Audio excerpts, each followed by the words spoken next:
Bienvenue à tous dans cette salle. Merci à l'Institut finlandais et à Michael Toledano en particulier pour son aimable accueil et au laboratoire de recherche du CREA de l'INALCO pour son indéfectible soutien. Si vous êtes ici, c'est que vous avez répondu à un appel pour participer et ou assister à une série de prises de parole autour des thèmes globalisation et peuple de la Volga.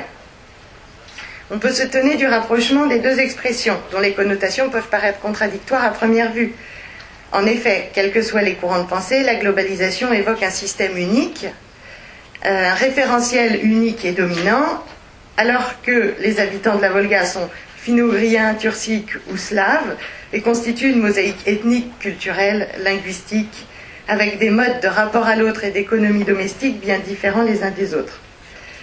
Et cela depuis des siècles, bien avant qu'on parle de globalisation. J'en profite pour préciser qu'en français, nous avons deux termes, souvent considérés comme synonymes, globalisation et mondialisation. Je ferai ici une distinction à l'instar du sociologue Guy Rocher, pour qui la mondialisation consiste précisément en l'extension à l'échelle mondiale d'enjeux qui étaient auparavant limités à des régions ou des nations. Et c'est bien globalisation que j'ai choisi pour ce colloque, pour qu'il n'y ait pas d'ambiguïté. Ce qui m'intéresse d'explorer, eh bien, le phénomène total, un système unique, qui fonctionne sur les mêmes bases, avec les mêmes outils, avec des modes de vie et de discours normés et adaptables, un même fonctionnement.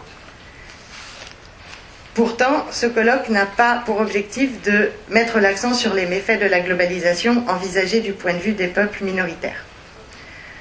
La marche forcée vers l'assimilation culturelle et politique et sa cascade de conséquences sociales et économiques violentes sont déjà bien connues et étudiées. Ce qui est moins étudié, en revanche, ce sont les recettes qui marchent, les expériences de renforcement d'une culture minoritaire ancestrale dues à l'utilisation des outils techniques, des modes de discours et de pensée globaux. C'est une capacité de certains individus, ancrés dans leur culture et pourtant aguerris au système global, à analyser et proposer des solutions au contexte. Dans cette volonté de faire émerger des solutions constructives, les peuples de la Volga constituent un laboratoire riche et prometteur. Regardez.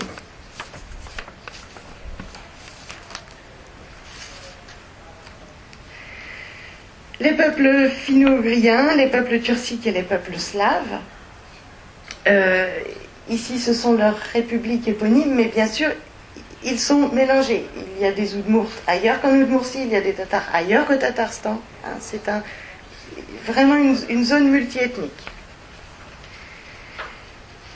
C'est riche et prometteur aussi parce que les personnes qui composent ces peuples, certaines personnes se mobilisent depuis les années 80, 90 surtout, pour éviter la disparition de leur culture.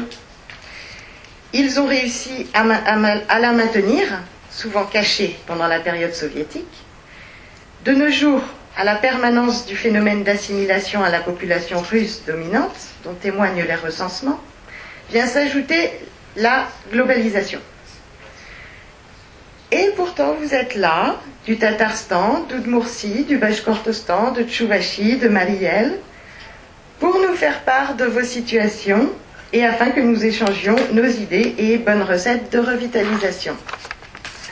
Et je vous en remercie vivement. Quelques informations pratiques. Pour des raisons évidentes, je vous demanderai de bien respecter votre temps de parole de 15 minutes.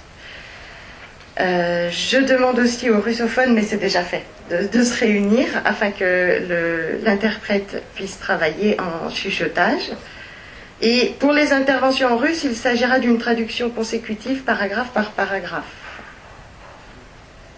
J'en profite pour remercier chaleureusement notre interprète Daniel pour son travail et sa disponibilité. Et dernière information, les intervenants sont invités à se réunir à 12h30, donc à la fin de la session du matin, dans le hall. Nous irons au restaurant. Merci, et on commence avec Julien Berkel.